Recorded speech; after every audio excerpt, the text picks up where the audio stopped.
For joining us today, and I want to thank Julie, Barbara, Roland, Stephen, Renee, and Christopher standing behind me, physicians, physician assistants, and nurses who understand how important it is for us to make much needed changes in our healthcare system. I want to thank all of you who are here today. I want to especially recognize two people who have been working tirelessly on this effort.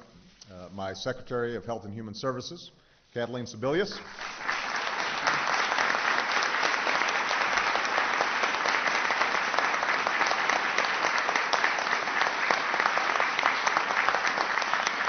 As well as our quarterback for health reform out of the White House, Nancy Endefar.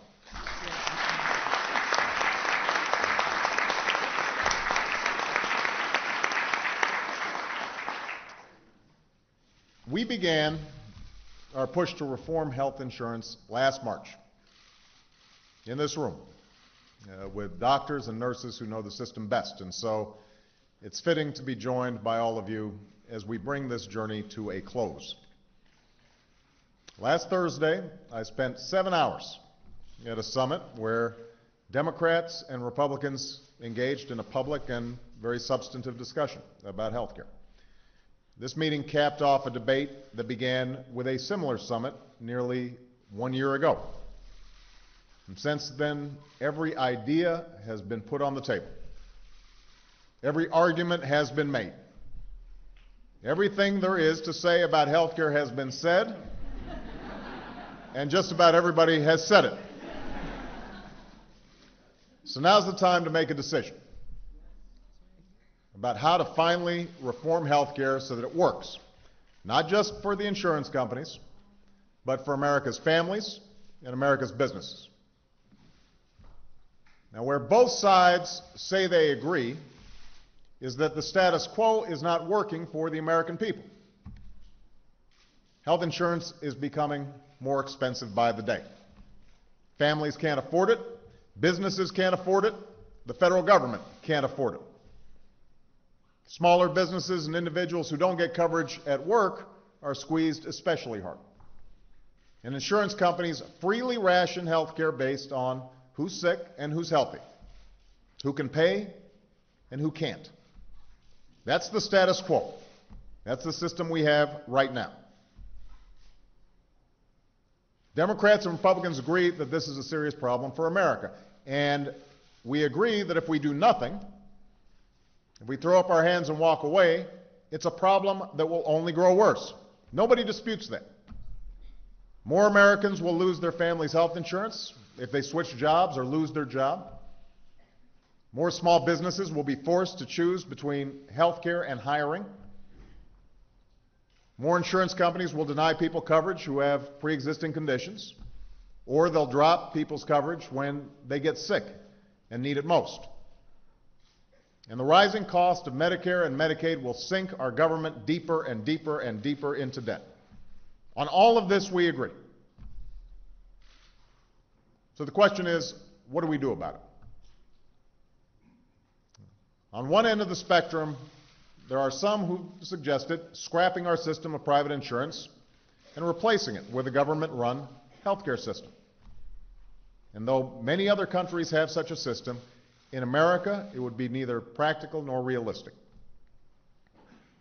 On the other end of the spectrum, there are those, and this includes most Republicans in Congress, who believe the answer is to loosen regulations on the insurance industry, whether it's state consumer protections or minimum standards for the kind of insurance they can sell. The argument is that that will somehow lower costs. I disagree with that approach. I'm concerned that this would only give the insurance industry even freer rein to raise premiums and deny care. So I don't believe we should give government bureaucrats or insurance company bureaucrats more control over health care in America. I believe it's time to give the American people more control over their health care and their health insurance. I don't believe we can afford to leave life and death decisions about health care to the discretion of insurance company executives alone. I believe that doctors and nurses And physicians' assistants, like the ones in this room, should be free to decide what's best for their patients.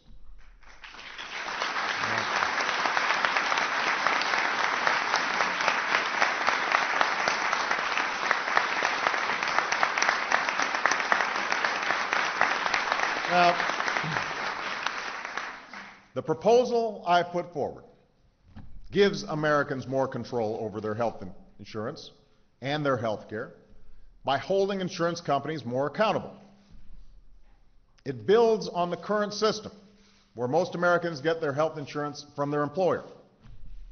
If you like your plan, you can keep your plan. If you like your doctor, you can keep your doctor. I can tell you, as the father of 2 young girls, I would not want any plan that interferes with the relationship between a family and their doctor. Essentially, my proposal would change 3 things about the current healthcare system. First, it would end the worst practices of insurance companies. No longer would they be able to deny your coverage because of a pre-existing condition. No longer would they be able to drop your coverage because you got sick. No longer would they be able to force you to pay unlimited amounts of money out of your own pocket. No longer would they be able to arbitrarily and massively raise premiums like Anthem Blue Cross recently tried to do in California. Up to 39% increases in 1 year in the individual market. Those practices would end. Second, my proposal would give uninsured individuals and small business owners the same kind of choice of private health insurance that members of Congress get for themselves. Because if it's good enough for members of Congress, it's good enough for the people who pay their salaries.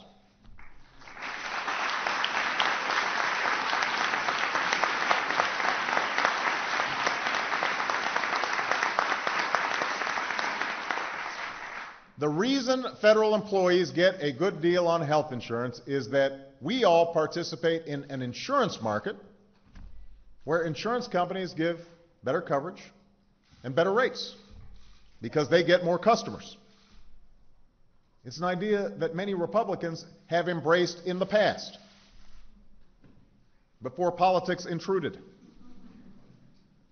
And my proposal says that if you still can't afford the insurance in this new marketplace, even though it's going to provide better deals for people than they can get right now in the individual marketplace, then we'll offer you tax credits to do so. Tax credits that add up to the largest middle-class tax cut for health care in history. After all, the wealthiest among us can already buy the best insurance there is. And the least well-off are able to get coverage through Medicaid. So it's the middle class that gets squeezed. And that's who we have to help. Now, it is absolutely true that all of this will cost some money, about $100 billion per year. But most of this comes from the nearly $2 trillion a year that America already spends on health care, but a lot of it is not spent wisely. A lot of that money is being wasted or spent badly. So within this plan, we're going to make sure that dollars we spend go towards making insurance more affordable and more secure. We're going to eliminate wasteful taxpayer subsidies that currently go to insurance and pharmaceutical companies. Set a new fee on insurance companies that stand to gain a lot of money and a lot of profits as millions of Americans are able to buy insurance. And we're going to make sure that the wealthiest Americans pay their fair share on Medicare. The bottom line is, our proposal is paid for. And all the new money generated in this plan goes back to small businesses and middle-class families who can't afford health insurance.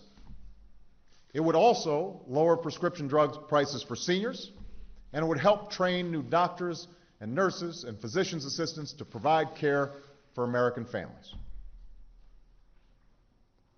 Finally, my proposal would bring down the cost of health care for millions, families, businesses, and the federal government. We have now incorporated most of the serious ideas from across the political spectrum about how to contain the rising cost of health care. Ideas that go after the waste and abuse in our system, especially in programs like Medicare. But we do this while protecting Medicare benefits and extending the financial stability of the program by nearly a decade.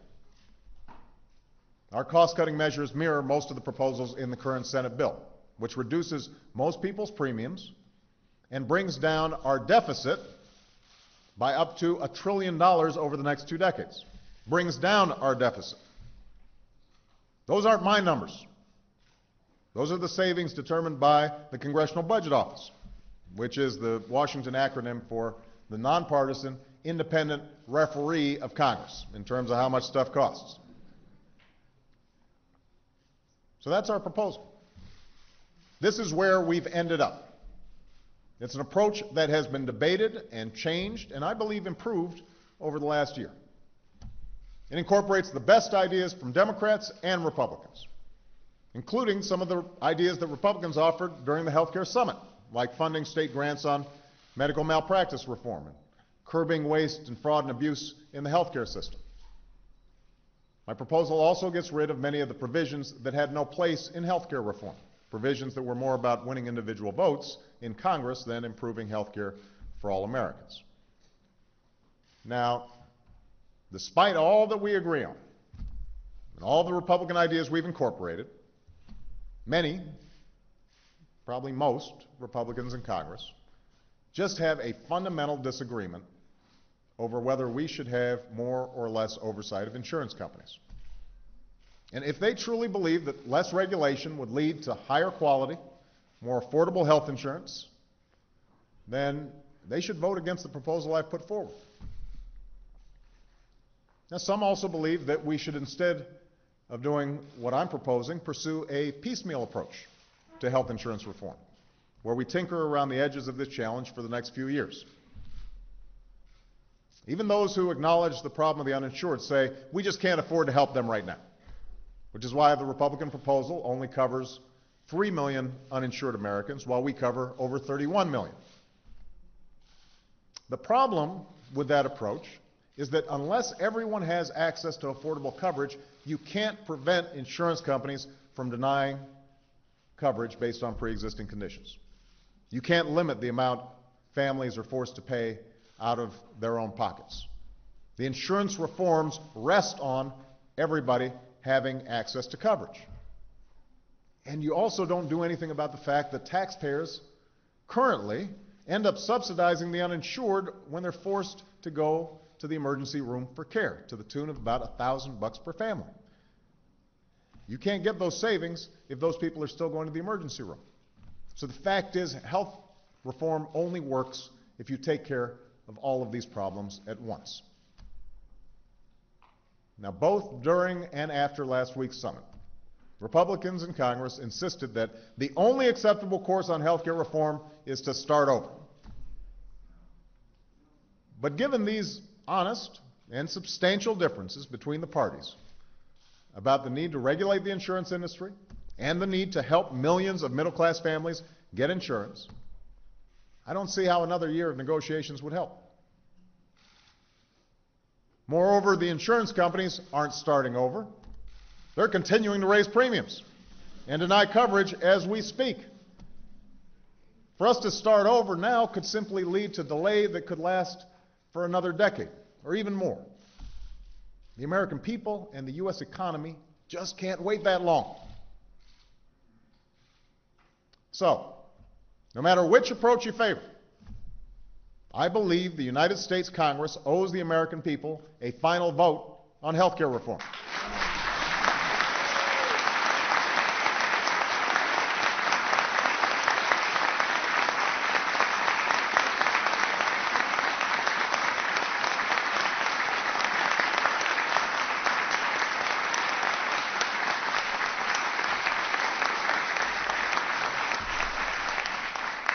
We have debated this issue thoroughly, not just for the past year, but for decades. Reform has already passed the House with a majority. It has already passed the Senate with a supermajority of 60 votes.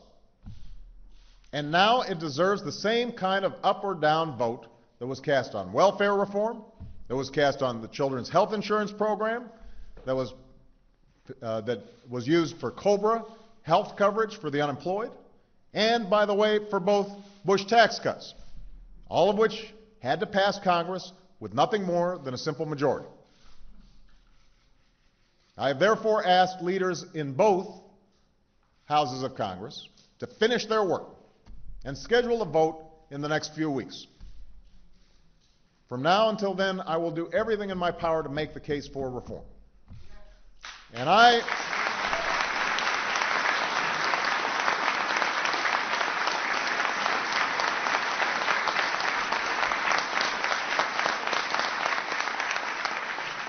urge every American who wants this reform to make their voice heard as well. Every family, every business, every patient, every doctor, every nurse, every physician's assistant. Make your voice heard. This has been a long and wrenching debate. It has stoked great passions among the American people and their representatives. And that's because health care is a difficult issue. It is a complicated issue. If it was easy, it would have been solved long ago. As all of you know from experience, health care can literally be an issue of life or death. And as a result, it easily lends itself to demagoguery and political gamesmanship and misrepresentation and misunderstanding. But that's not an excuse for those of us who were sent here to lead. That's not an excuse for us to walk away. We can't just give up because the politics are hard. I know there's been a fascination bordering on obsession in this media town about what passing health insurance reform would mean for the next election and the one after that. How will this play? What will happen with the polls? I will leave it to others to sift through the politics, because that's not what this is about. That's not why we're here. This is about what reform would mean for the mother with breast cancer whose insurance company will finally have to pay for her chemotherapy.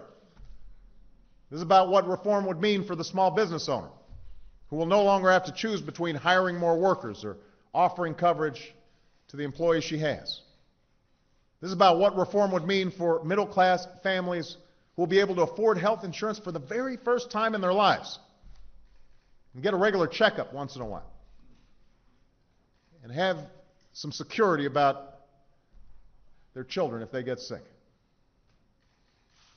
This is about what reform would mean for all those men and women I've met over the last few years who've been brave enough to share their stories. When we started our push for reform last year, I talked to a young mother in Wisconsin named Laura Klitzka. She has 2 young children. She thought she had beaten her breast cancer, but then later discovered it had spread to her bones.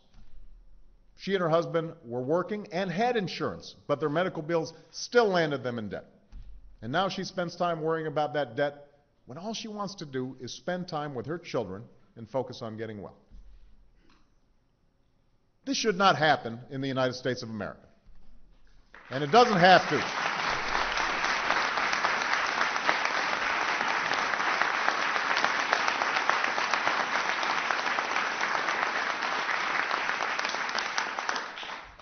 In the end, that's what this debate is about. It's about what kind of country we want to be. It's about the millions of lives that would be touched, and in some cases saved, by making private health insurance more secure and more affordable. So at stake right now is not just our ability to solve this problem, but our ability to solve any problem. The American people want to know if it's still possible for Washington to look out for their interests and their future. They are waiting for us to act. They are waiting for us to lead. And as long as I hold this office, I intend to provide that leadership. I do not know how this plays politically, but I know it's right. And so I ask Congress to finish its work, and I look forward to signing this reform into law. Thank you very much, everybody. Let's get it done.